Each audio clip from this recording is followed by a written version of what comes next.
1986 में छोटी लड़की एडिलेड विल्सन अपने माँ बाप के साथ सांता क्रूज बीच पर जाती है।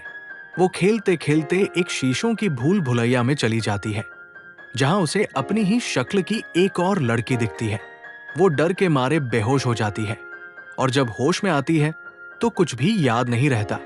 सालों बाद एडिलेड अब बड़ी हो चुकी है और अपने शौहर गेब और बच्चों जोरा और जेसन के साथ छुट्टियां मनाने आती है। वो बीच पर जाने से पहले बेचैनी महसूस करती है, क्योंकि उसे बचपन की वो खौफनाक यादें तंग कर रही होती है। बीच पर वो अपने दोस्तों जोश और किटी टायलर से मिलती है, लेकिन उसका डर कम नहीं होता। उसी रात जेसन खिड़की से देखता है कि उनके घर के सामने 4 अजीब लोग खड़े हैं। ये लोग उनके ही जैसे दिखते हैं, लेकिन उनका अंदाज, चाल ढाल और हुलिया बहुत डरावना होता है। ये घर में जबरदस्ती घुस आते हैं और पूरे घर वालों को कैदी बना लेते हैं। एडिलेड की हमशक्ल रेड बोलने में अजीब सी लगती है और खुद को द टेदर्ड कहती है। वो बताती है कि धरती के नीचे सालों से उनके जैसे लोग बंद थे, जो असली इंसानों की परछाइयां बनकर जी रहे थे। अब वो अपनी असली जगह लेने आए हैं और ये दुनिया अब उनकी है। गेब की हमशक्ल अब्राहम उस पर हमला कर देता है, लेकिन गेब किसी तरह बचकर भाग जाता है।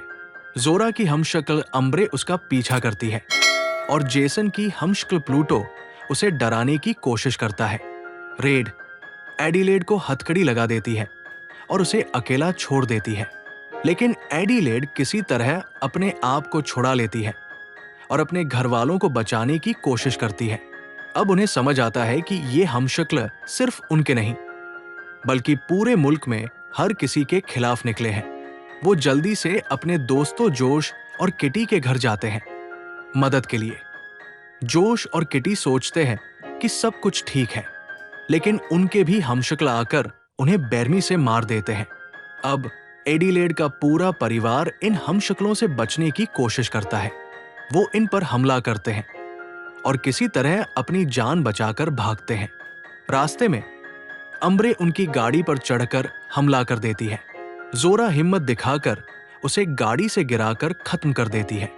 फिर वो बीच की तरफ जाते हैं, जहां रेड और प्लूटो उनका इंतजार कर रहे होते हैं। जेसन चालाकी से प्लूटो को उसकी नकल करने पर मजबूर कर देता है, जिससे वो खुद को आग में जला देता है।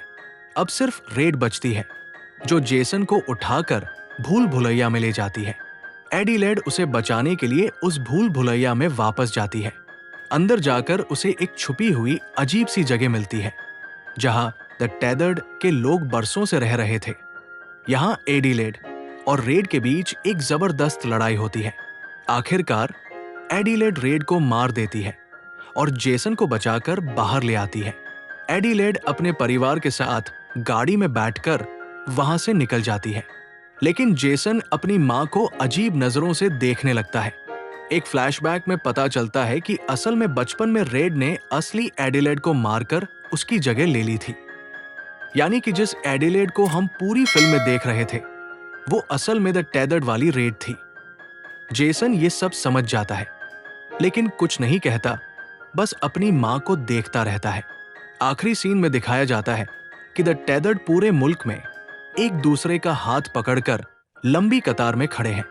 ये उनकी जीत का इशारा है।